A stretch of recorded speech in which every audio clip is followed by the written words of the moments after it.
I'm Candid Frank Stanisci of CFL Talk. Welcome to the Spanglish World Network on Zingo TV, channel 250. Please remember to download the Zingo TV app at the respective app stores for iOS and Android devices. While you download the app, make sure you rate and leave a comment. Both apps are absolutely free. Zingo TV is available on Google, Chromecast, Amazon Fire, Fire TV sticks, Roku sticks, and also on all smart TVs 2016 forward. Now joining me is David Morassutti. David, hello. Dang, Frank, and hi, Eduardo. I don't know if he doesn't realize he's still in here, but I want to make sure he got out. We are back. Are we live? We are live. We're not Memrex? I don't know if No, people remember that term. All right, listen. It's the Canadian Football League second last weekend. We resolved who's going to be in the playoffs, and we know who's going to be in the playoffs, and we know that Hamilton's going to play Montreal, and it's going to be an interesting playoff game, let me tell you.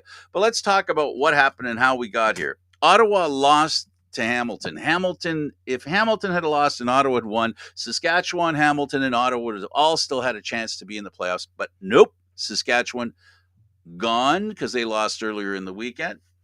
And we know also that the Toronto Argonauts are definitely going to be the home team. And so the East is set soup to nuts. The Western Division's a little more clouded, just a little bit. well, no, the West is finalized too because Calgary will be going to BC. BC locked up second place, and then Winnipeg's got first. But it's funny because some people were like, I don't know if the Argos have it all booked. I don't know if they're going to be able to. There's still an opportunity. I said, there's always an opportunity. Nothing is sealed until it's until the CFL confirms, yep, we're going to Toronto on the East Final. Nothing's ever certain, but personally, I didn't see a scenario where the Argos were not going to finish first after what I was seeing the last few weeks. They hadn't been playing great, but the one thing they've been doing is they've been finding a way to consistently put together wins, something that, frankly, Montreal and Hamilton hadn't really been doing. Hamilton more so now. If I'm Montreal, eh, maybe a little more worried, but I didn't see a scenario where the Argos were not going to pull out because especially considering they just needed to win one game to clinch first, and Montreal would need to sweep. It's hard to beat a team in the CFL. It's even harder to do it 2 weeks in a row. So I felt like the Argos, it was everything was kind of on their side. There's always that chance, but I felt like yeah, this was their spot to lose in the division. The clouded version of the Western Division was if Nathan York comes out next week and has a Ah, game before the playoffs. That's the clouded part that I had because that's a major factor. If if he can get to if he can get the beginning season form, it's a whole different ballgame with him in there under center. I mean, as much as we all like Adams, he's not a Rourke. no, he's not. No, he's definitely not. And I know that people have. I actually was on the Hamilton radio network um, not too long ago, and we were talking about possibility of a Nathan Rourke returning, and I said that you got to do what's right by the player. You got to make sure that you know he's not putting himself in a situation he shouldn't be put in. And then Nolan McMillan, who used to play offensive line for the Ottawa Red Blacks, he was joining the show, and he's like, "I've had this injury or a version of this injury. I'm not as convinced because it's a tough injury to come back from because he's your foot. You're not going to get all that strength back in your foot. And if we know a quarterback, you need almost every part of your body to be, in sync and coexisting together. Because if one part of your body is not at 100% or not at the level it needs to be, it impacts your game and it makes you compensate for it. So I, I'm hoping, but it's gonna be tough. When we talk about quarterbacks, there isn't much conversation about it on a regular basis, but it is an important factor: footwork. And what you're alluding to, I agree with 100%. If one foot isn't acting in symbiosis with the other foot, and you're trying one foot's trying to make up for the other foot, there's a rhythm that a quarterback has that a human being has.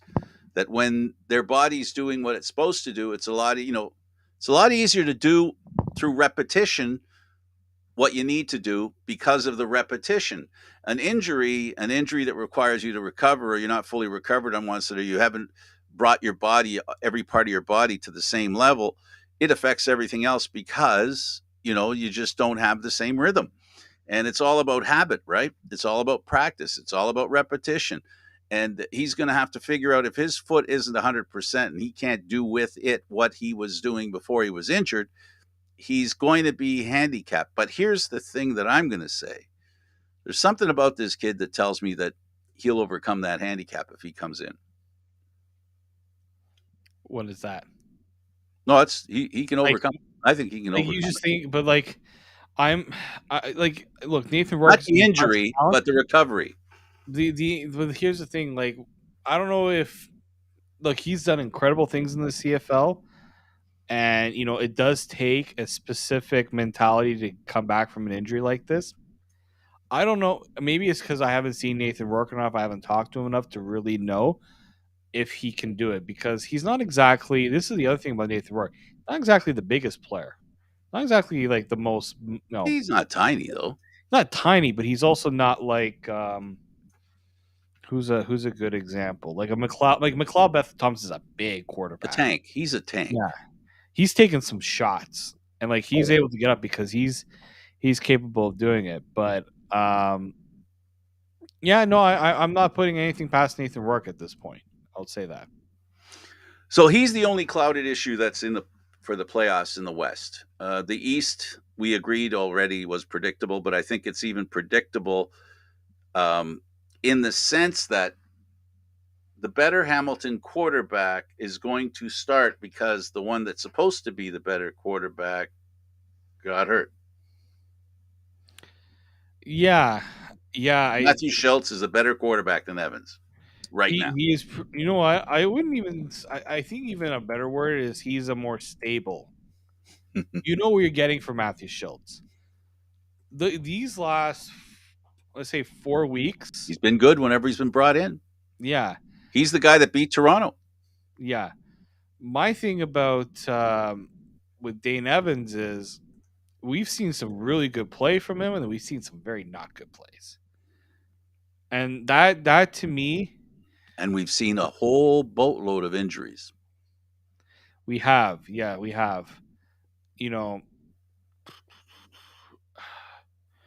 like if Dane Evans is healthy or ready to go, which that might be tough. He'll have the extra week. I think Matthew Schultz. We're back to Mazzoli and Evans again. This Yeah, is 0.20. I think. Except we have role reversal.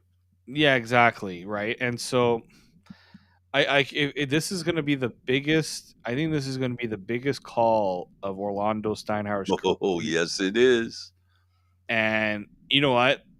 I know that Schultz told Dane Evans in that final drive, just go do what you got to do, right? Like they have faith that he can do it.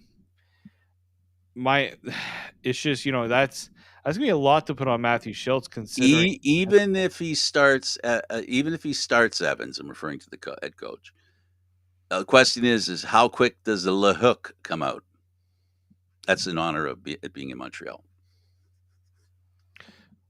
Yeah, no, I think it would mean a lot to him, definitely. I think like my question is, would it be better to say, let's start Evans, but tell Matthew Schultz be ready to go? Absolutely. That they might do If they that go with because they've if done they go that. with Evans. If they go with Evans, that's kind But of if what Evans is hurting at all, David, this is my prediction. If he's hurting at all, they're not going to let him play with the injury. no, because we have He seen can't. Dane Evans when He he is needs it. young. He needs to be He mentally. needs to be 100%. He needs to be well, even not even. He just can't have an injury lingering over him and changing his kind of he approaches the game, because that does happen when you're hurt. You tend to compensate, or you're thinking too much about the injury and not what's going on the field. Absolutely. He's their guy until he's not their guy. The Yeah, Hamilton Tiger Cats organization is there to win a Grey Cup, and in this case, win this semifinal in the East, to get to the final in the East, to get to the Grey Cup.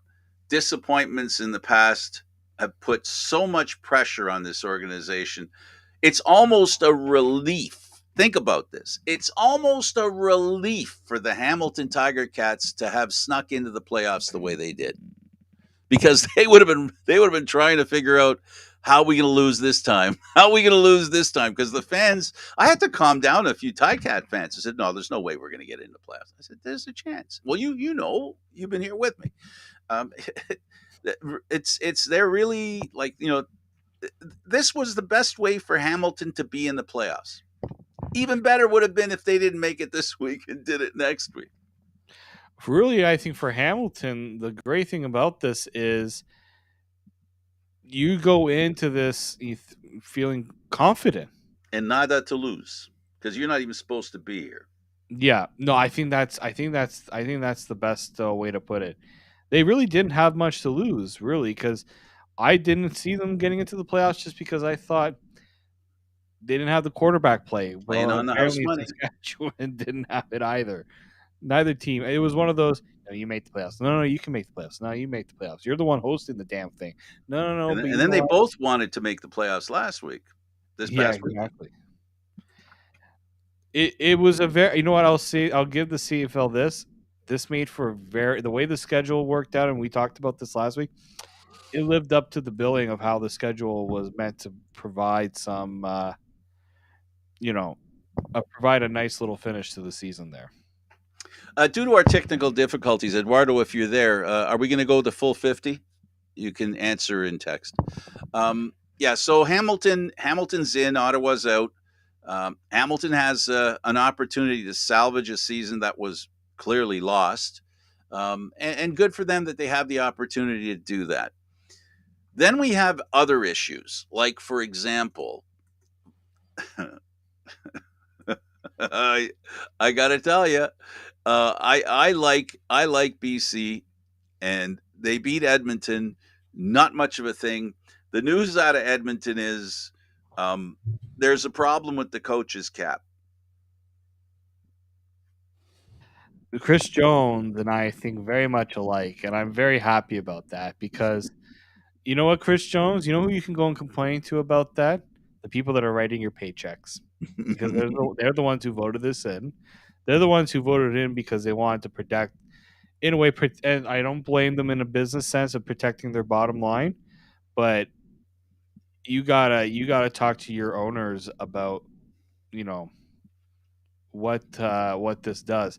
Funny enough that as Chris Jones mentions this, Farhan Lalji for TSN is reporting that the operations cap is going to increase to pre-pandemic levels in 2023 What? because it went down. They Yeah, did well, it win. was it was a series of a train of shrinkage, to use a It's so to give you. Seinfeld term. So this is what Farhan had said. It is right now at 2.3. It is going to increase to 2.5 million. It's a So little they less than half what the players get. Yeah, so they're getting an extra $200,000. Spot now. Here's the other one that's an interesting one. Spots are still the same, up to 11 coaches and 25 total in football operations.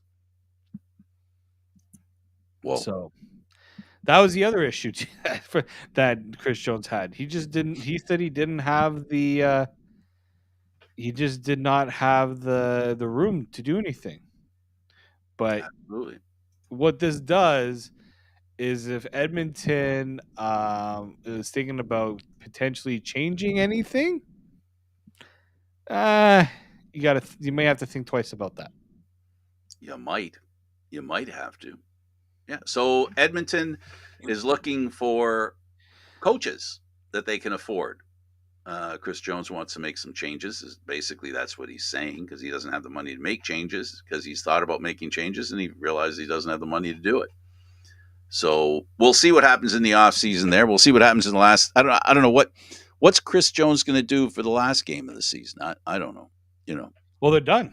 Oh, they're done. That's right. They got the bye week next week. Yeah, it was funny because a friend of mine, when we were putting up articles on Sportsnet's website, my friend's like, "Why is there an Edmonton season wrap article?" I'm like, "It's because their season's done. They get like imagine it would have been funny because imagine if Edmonton somehow had won the West Division, they would have had instead of they would have had extra weeks off because they wouldn't have had that final regular season game, but." This is again where the 10th team would actually be a little beneficial Always because said it. you wouldn't Always have a team going, oh, I guess we're done here, guys. I mean, by itself. yeah, By like, itself on its lonesome. Yeah, yeah. that's too much. The next game, Toronto and Montreal, we watched Toronto figure out a way to win again. It comes down to a point again against Montreal. This is a team, Montreal, that they the Argos defense did a marvelous job in the first half. They did it in the game, but in the first half, they really took the game to Montreal. I mean, the Argos scored what I forget how many points off turnovers. Good question. It was. It doesn't matter. They did. They their defense set their offense up, and their offense moved the ball. Boy, did they move the ball! They got the ball on the 2 yard line and went all the way into the. Oh boy, it was just. They look good. They look good. Yeah, this is. I was concerned about the Argos defense going into this one because really, the game plan from Montreal should have been run the football, run the football, run the football, run the football. Especially without Win McManus there, like Henoch Mwamba was the only regular linebacker to start this game, and they ran the ball. I'm just looking here, if I'm not mistaken. Here I got the numbers right here. They rushed it 22 times for 106 yards, which is not bad. I expected more, and it's funny because Trevor Harris had a really good game, but he threw that one interception. Um, they just could not convert in the red zone. That was their undoing, and it's been their undoing a lot of the times. I give Jake Winicky a lot of credit. He played a really good game. He had he had the big touchdown, but I was talking with somebody during the game. They said during the time that they are honoring S.J. Green, the game that they were honoring S.J. Green, who had probably one of the nicer CFL catches I have seen, and Eugene Lewis is just like, oh, here, hold my beer. I'll go. Superman. Like that's what made this game. That's what made this a good game. It wasn't a high scoring game, but it was in the end great plays, and they both teams need to make great plays to win this game. Great decisions too to win this game. So I thought Montreal, they looked like they were in good shape to win this game in that second half. I thought momentum was going their way. I mean, they scored 17 points. They scored majority of their points in that fourth quarter. It's just what the Argos did well is there was a response. They didn't go allow Montreal to score 17 points and they put up a zero. They still put up points, and of course, the all crucial Rouge to win it. And I said, and with that Rouge, I was just like, when I saw they were going for the field goal, I said he doesn't even need to make it. He just needs to make sure it doesn't get taken out of the end zone and they win this game. And he knew that. Boris, he might not have been, it wasn't accurate because it went wide, but it was long enough that it took them out of the end zone. That's the, Absolutely. that's a sign of a team that knew in those moments what they need to do to get the job done, and they got it done. Yeah, they did a great job. Both teams. I mean, we've got the three Eastern teams, and in fact, I think you could say the same thing for the Western teams. All six teams are on a good roll. The teams that are in the playoffs are going in playing well. Even though Montreal didn't win the last game, and I wouldn't, because everything's now set, I wouldn't really count anything that goes on next week. Next week's going to be maintenance days for some players. They're going to protect some players. Um, Number two quarterbacks are going to get a look to see if they're as good as the team hopes they are. You know, Kelly, for example, with Toronto, he's probably going to get at least a half. They might start with, McLeod, but they'll definitely by halftime they'll go to Kelly. But we'll see the kind of physical nature of the game. If it's an excessively physical game, if I was Dinwiddie, Thompson wouldn't be out there.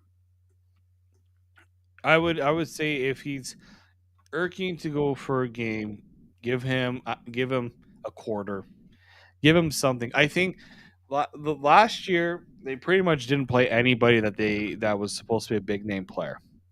It was the right decision because injuries can happen, but they were rusty in that East final. And I'm wondering if some players are going to be like, you know what, it didn't work for us last year. Let's at least, because they have that bye, let's at least keep ourselves somewhat fresh. They could do that, or they learned from what happened last year, and they can still make sure that nobody gets hurt. They just have to make sure that they are, doing this in the right way. Injuries happen when you're coasting. That's when you get injured, when you're not playing at normal speed, normal intensity. Everyone can pick their own level, whatever that is. But you change the way you do things. We talked about repetition earlier. Same thing. Your body, muscle memory is really important, and you've got to behave in a way that your body expects you to. Your mind talking to your body and sending the message, the impulses, and all that stuff. So yeah, so the Argos look good. Montreal look good. They both look good. Hamilton look good. So the Eastern Conference, they're in good shape. The teams that are in there, the players that are going to play, not as much because, quite frankly, Evans, Hamilton has a real quandary. You know, do they start Evans or not? If he's not 100%, don't even. I think you be you just don't want to tempt fate. This is a game that really doesn't mean much. It means more to the Ottawa Red Blacks than it does to the Hamilton Tiger Cats. You got to be Yeah, very careful. yeah. No, hey, there's no doubt about it.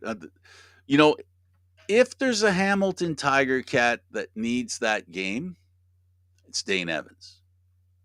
He might ask for it. He might want it because A, he wants to show that he's healthy. B, you know, once again, he has to do something positive because in his mind, there's some negative stuff going on. Yeah, but I mean, it's the coach might also say you've Not had your some. decision. Yeah, you've had some tough injuries this season. Maybe we're gonna make it relax a little bit here. Take it easy. Don't put yourself in a position you don't want to be in. Yeah, well, Evans, you know, came to this league, played for Hamilton, had some games that were phenomenal to the point where the Hamilton management group decided to keep Evans and let Mazzoli go. They had a choice about the two. They knew they weren't going to keep both, and they made the decision about Evans. Ironically, Mazzoli went on to Ottawa and gets hurt early in the season. So, the more things change, the more they remain the same, I guess. Um, so Dane Evans, he'll need that game to prove that his thumb's okay, to prove to himself that he's okay, and more importantly, prove to the coaching staff and management at the Hamilton Tiger Cats that, yeah, we like what Schultz did. We're tempted to put him in because of the success that he's had for us. He's been a key component in winning games for the Hamilton Tiger Cats at a time when they needed victories Mhm. desperately, including the last game. So, that's going to be a tough situation, and Hamilton has not had a quarterback they can give the ball to automatically for a very long time. And I think it's going to continue. There's going to be a debate. Oh, for sure. And there, I like. I don't mind it because, again, I was not sold. I hadn't been sold on Dane Evans this season, and really, Dane Evans should kind of feel like he has something to prove. And Hamilton's not. Look, Hamilton's been doing a lot of things right, but they also need to remember that they were almost out of the playoffs because their quarterback play just wasn't good enough. So I think that realization still needs to be there. You can feel good about being in the playoffs, but also remember you're third. You got to win 2 road games.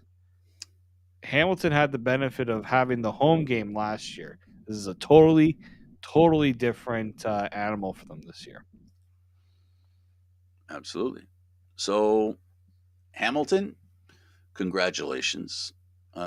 You win. And that's a good thing because 3 Eastern teams are in the Eastern playoffs. I really didn't like the idea of a Western team coming in there. No offense to the Saskatchewan Roughrider fans. It was, like for Saskatchewan. First off, they this was the season that they were supposed to bounce back after everything that happened. You know, they had the Grey Cup in their house. There's a lot of expectations to be the one to have to go through the West and then get there. I didn't like that. I just didn't. I personally just never saw Saskatchewan being that team that would do it, that could do it. Um, but yeah, that was a team.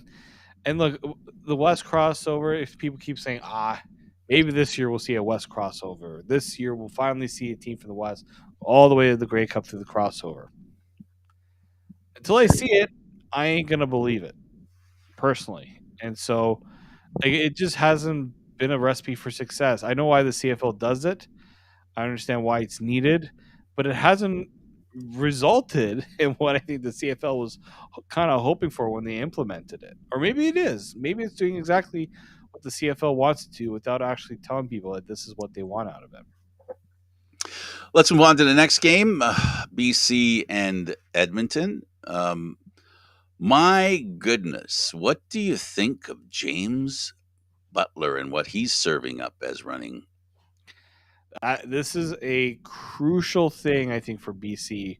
If your quarterback Wow. play isn't, let's say, Nathan Rourke isn't coming in, or he's not even at his best, I think they got a pretty good insurance policy in James Butler there. They surely do. And playoffs, we have seen how important it is for a team to have a good running game in the playoffs. And I think that's consistent with every team that's made the playoffs. They all have a good running game. They all have maybe not even a good running game, but an established running game. That carries its own weight. Yeah, exactly. Some teams have a featured back. Some teams do it as kind of a tandem, but they all have made sure that the running game is not a forgotten part of their game plan. Antonio Pipkin runs in for another touchdown.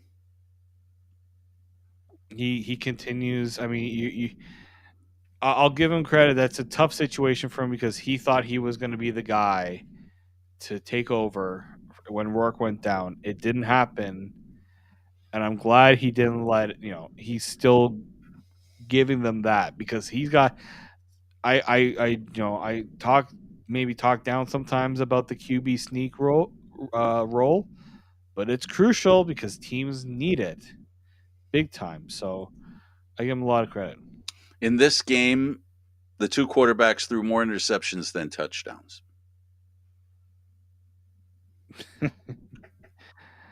I Like, hate to sound like a broken record, but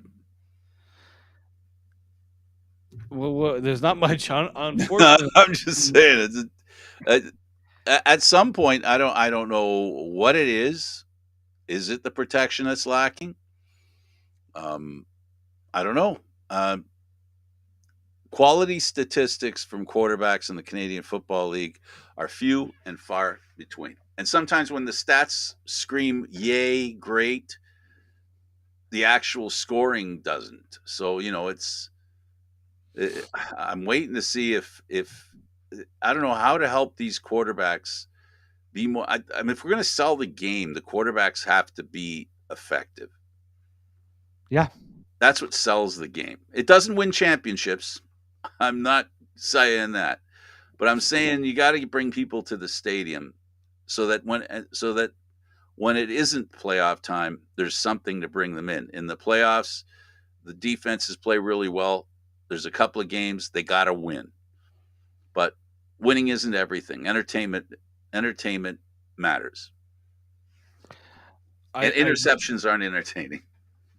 no, and look, like Trey Ford was put in a tough position because he's only playing this game because the other quarterback got hurt on a hit because he decided, well, I'm not getting the protection to throw the ball, so I'm just going to run it. Oh, I mean Taylor Cornelius likes to run it too, and he gets hurt because as soon as a quarterback goes out of the pocket, a defensive player's eyes go, "Oh, here he comes," and he knocked one Dinner by time. his head. When he saw the quarterback, it was like a shark in the water smelling blood. They go for it. You don't get free shots on the quarterback.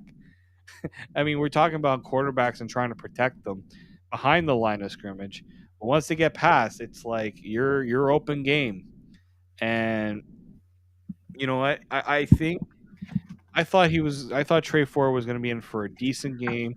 When you saw that first touchdown pass, it was a thing of beauty to Dylan Mitchell. Great throw in the end zone, great catch, and then they couldn't build off of it, and that's frustrating. It would be but you know what? This is also how many times, Frank, do you see a rookie quarterback play meaningful snaps in the CFL right after being drafted? And how often do you see a rookie Canadian quarterback No, do it? Other than Nathan Rourke last year was doing it. let's call it the Nathan Rourke effect. Yeah, Nathan That's what Rourke it started is. a trend. And I know some people who know Trey Ford who grew up around him or grew up knowing him and know the family. There's a lot of pride there in knowing that he's getting that opportunity. But now this is a critical offseason. If I'm Trey Ford, I'm dialing Nathan Rourke's number and saying, "What are you doing this summer? Where are we getting together to do our work?" Because that's how you get better. Is you learn from those who you want to emulate, and I think Trey Ford definitely wants to do that for. He definitely wants to do that in Edmonton, and he's got a great opportunity. Also, Edmonton signed Taylor Cornelius to that 2-year deal, but I think they're going to start using a two quarterback system there. I think they do want to try that, and they want to use two guys. And so if I'm Trey Ford, I want to make Edmonton rethink whether they should have given Taylor Cornelius that 2-year deal. I guess okay. I'll buy in. Um, what I hope happens is that Nathan Rourke's healthy, and we get to see what he can do in the playoffs. So my hope is that he's able to play, um, and then we'll go from there. No offense to any other quarterback, but I'm telling you, Nathan Rourke was he was amazing, and I'd like to see him. Hopefully, he's really healthy. I hope they don't just put him out there because it's convenient to have him out there. That's something I'm not looking forward to. So the BC Lions win 31-14 to the Edmonton Elks, who played their last game of the season and went through their lockers after the game and took what they needed to go home. And now Chris Jones is looking for coaches, and he's on a budget.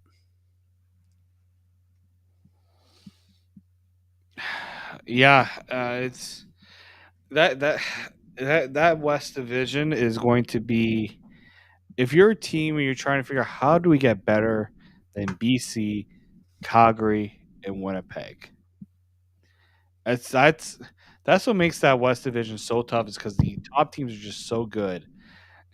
I'm wondering if someone is just like, can we just for 1 year relocate out east and see how we do out there? Talking about the No crossover, but kidding. it's going to be No kidding.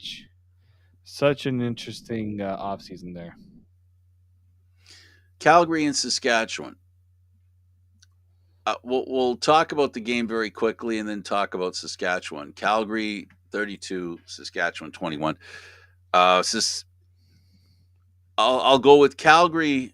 They're consummate professionals. Right from the very top to the very bottom. That is an organization that if you sleep on them, they will eat you alive. So if you're any team that they're playing, you better be ready to play some football, as this is a team that is in it to win it. And I don't like the idea of being any team that plays them. No, I mean, it's just a recipe for disaster if they expose teams that don't that kind of underestimate or just are making mistakes. That's a dangerous team. Always is and always will be a dangerous team. And that's going to make for some entertaining I like when teams capitalize on mistakes. I don't like when teams let teams off the hook. That's always like a even if it's a team that I kind of am rooting for, which I don't really root for a team that much, but I kind of don't want to see a team let another team off the hook. I'm glad that they don't. Yeah, I can hear what you're saying. When we talk about Calgary, we're talking about a team that makes tough decisions without blinking an eye. You And know not making controversy out of it. how many teams pull an MOP to the sideline? Grey Cup winner, MOP, for a time the best quarterback in the Canadian Football League, and say, you know what, we're going with the other guy. How many teams can actually do that and not suffer any kind of blowback? You It's know, funny. It's funny because we saw this a lot in Toronto where Ricky Ray, it was never performance, it was always injuries. When are they going to let another quarterback kind of take over there? No, we can't do that to Ricky Ray. As long as we have Ricky Ray, you can't do that to him. Calgary's just like, we want to win. We have a better guy. Sorry, Bo. We're doing a disservice to the players on the field by not going with. Now, this is a different situation. I can't really compare them too much, but Calgary's just like, we got the better player right now as that's playing behind you. He can't. We have to do what's best for the team. We can't. Unfortunately, and look, Bo Levi Mitchell might go down as one of the as a franchise great because of everything he did for that city. But there comes a time where reality has to kick in. You can't fan the decision. And I credit, I credit Dave Dickinson, John Hofnagel. Not only did they take Bo Levi Mitchell and sit him, but they gave Jake Mayer that contract extension to really make it home go like really tell the fan base this is the guy. This is who we are going with. I'm hoping Bo Levi Mitchell gets his chance to have a nice ending in Calgary, which is play that final game, give him the chance to really have a good send off, and then watch him go to Saskatchewan at the end of the season. that's where you think he's going. I don't know if The he'd go rumor there. mill is There have been some personal experiences that he's had with Saskatchewan fans. I'm not sure he'd want to go there, but you never know. Here's what I'm going to say about Bo Levi Mitchell. In that last game, he's going to get in there. He's going to get a chance. I think that they'll give him some time. The thing about my Mayor is that what he's done it in the shadow of greatness, or in the shadow of in the shadow of greatness. Bo Levi Mitchell is the definition of greatness in the Canadian Football League. You know, his big days are past. That's what Calgary said. That's what Calgary was betting on. Calgary was betting, as easy as it isn't even easy, but as much as it is to sit an MOP, to know you have the guy that can go in there and handle. Remember, folks, he's replacing literally, figuratively, a Calgary legend. You know, that's that's a pretty amazing set of shoes to step into and have him standing on the sidelines while you're doing it. This Meyer, he's got ice in his veins. He does. That's not an easy situation to go into because in a lot of ways somebody could say, first mistake, they got to pull him. You can't leave Bo Levi Mitchell back there if he's healthy and ready to go. And if this guy's making a mistake, how much of a we can't give him a big leash. And he's just like, once I got the job, I'm not giving it back. I credit Jake Mayer for that because that's not an easy position to put into. We saw firsthand that change of the guard happen, and we're just like, is this the end? And we didn't think it was going to be the end just because we thought, you know what, they're just going to let Bo have this game and say, you know what, we'll get you back, we'll get you back in there. Nope. Nope. Jake Mayer did exactly what any good inspiring backup who wants to be a starter can do. Bid your Has to do. time, don't complain, learn from the guy that's you're behind, and then when your time is up, when they call your name, you be ready. Because I keep asking, I've asked Chad Kelly, I've asked many quarterbacks who have come through the Argos, you know, you ready? Like, what, how do you get yourself ready if called upon, or how do you prepare? He's like, I'm always preparing as if I'm the starter. I keep hearing that. I keep hearing that. But to see Jake Mayer actually put those words into action means a whole lot more because essentially you don't get that many opportunities to try to take the job of as you said, as of a Calgary legend. And to have the faith of your coach and your general manager, because they both had to have faith in them. That in that organization, everybody knows what the decision is, and they're all going to make it together. There is no single input in Calgary. I am convinced more than on any team, there is a symbiotic relationship between the general manager and the head coach.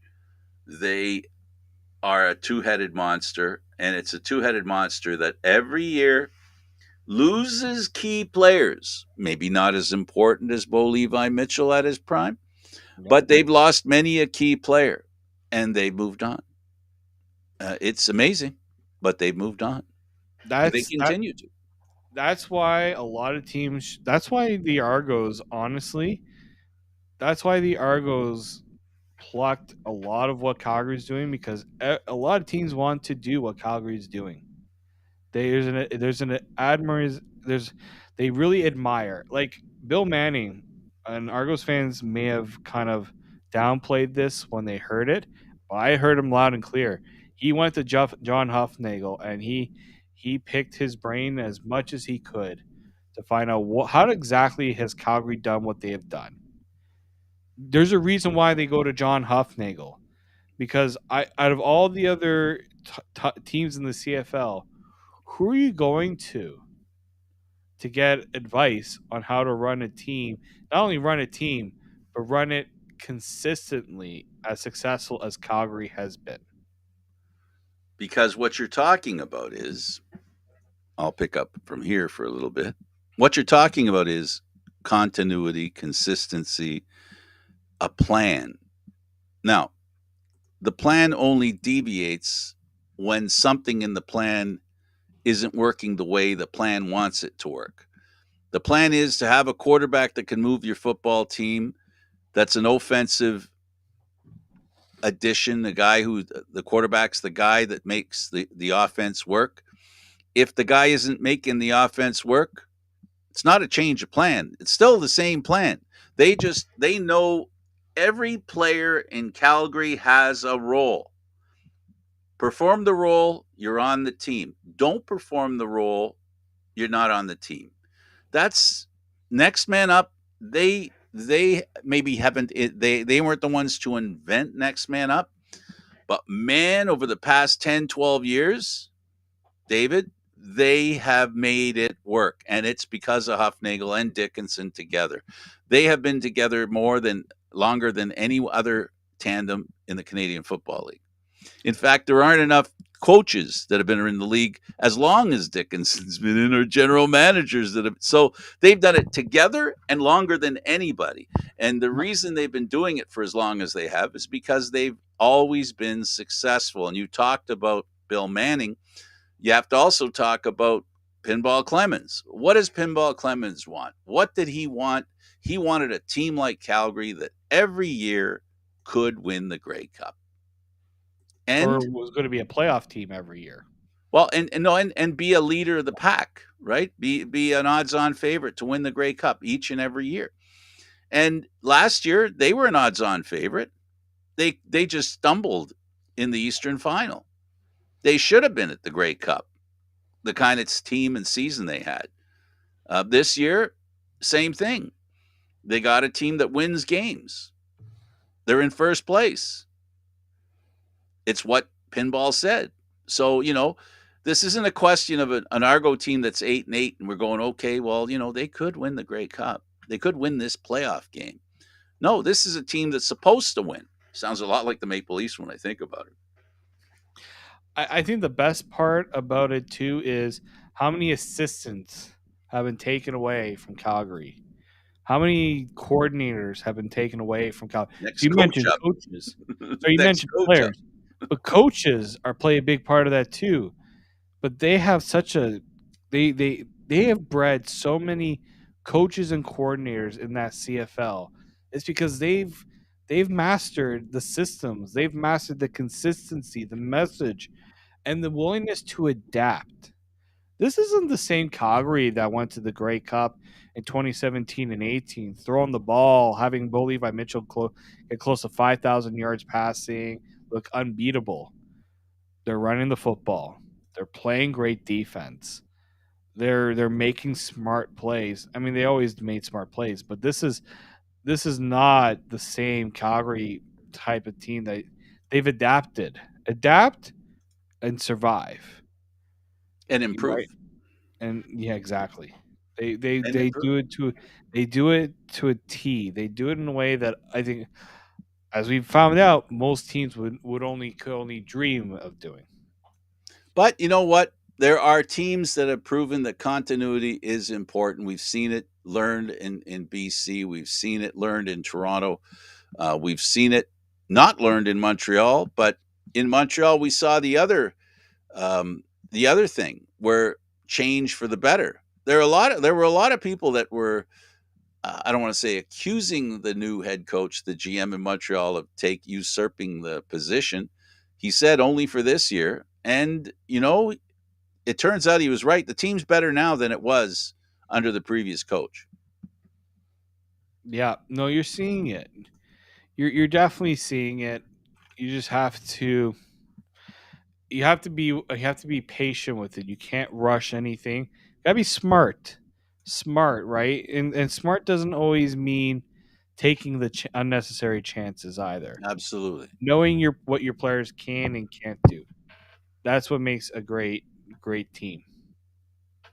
100%. You're totally right. And if there's nothing else that the season's going to show us, this is probably one of the most interesting seasons we've seen in a long time, David. It is one of my favorite seasons over the past. I'm going to go as far as at least a decade. I don't think we've seen a season where six teams all in could win the Grey Cup. Interesting. Yeah, yeah, I could see that. Yeah, I mean, in my time, yeah, I would say like every team kind of having closer to a level playing field. I think you're right on that. Well, especially because in the East we have three teams that are playing really well going in, and they have a history of being good. Hamilton has a history of being good. Montreal has a history this year of being good. Toronto has 2 years of being good. We don't have any excuse me teams in the Eastern playoff this year, Right. and that's awesome. David, this was fun, man. Thank you, Frank. Take two worked out pretty good. I think so. I'm Candid Frank Stanisci. He's David Morassutti. Thank you for watching CFL Talk Air and Live Mondays at 9 p.m. Eastern Standard Time. This show can also be heard on the Spanglish World Radio Network for CFL Talk news, entertainment, and other sports programming we offer. Please check out spanglishworld.ca. Spanglish World. Watch it, hear it, read it, download it, and live it. Thanks for watching, everybody. I'm Candid Frank.